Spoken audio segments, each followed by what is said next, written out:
साल था 1568। राजस्थान का एक विशाल किला जहां राजपूतों की आन बान और शान बसती थी। लेकिन उस दिन पूरा किला डर और तनाव में डूबा हुआ था, क्योंकि दुश्मनों की सबसे बड़ी सेना किले को चारों तरफ से घेर चुकी थी। लाखों सैनिक, हजारों घोड़े और आसमान तक गूंजते युद्ध के नगाड़े। हर किसी को पता था सुबह होते ही इतिहास का सबसे खूनी युद्ध शुरू होने वाला है।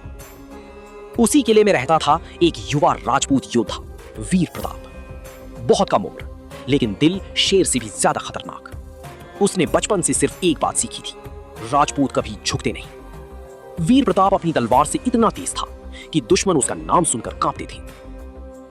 युद्ध शुरू होने से पहले वीर प्रताप अपनी मां के पास गया। उसकी मां ने कांपते हाथों से उसके माथे पर तिलक लगाया, लेकिन उसकी आंखों में आंसू थे।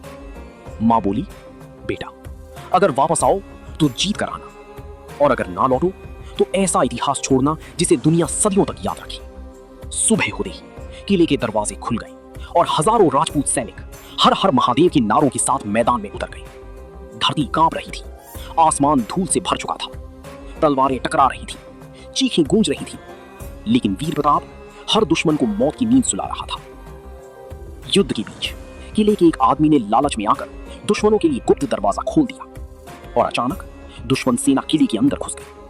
पूरा किला जलने लगा, हर तरफ आग, खून और मौत। अब किले में सिर्फ कुछ सैनिक बचे थे, लेकिन वीर प्रताप अब भी लड़ रहा था।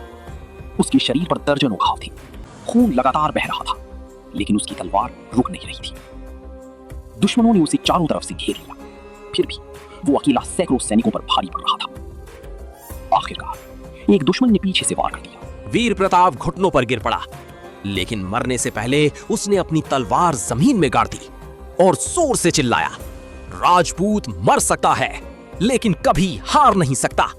उस दिन पूरा किला हार गया, लेकिन वीर प्रताप की बहादुरी इतिहास जीत गई। आज भी उस किले की दीवारों पर उस योद्धा की कहानी गूंजती है, जिसने आखिरी सांस तक लड़ाई लड़ी। कुछ लोग जिंदगी जीते हैं और कुछ लोग इतिहास बन जाते हैं। अगर ये कहानी आपको पसंद आई हो तो कहानी विद गौरव को सब्सक्राइब करें।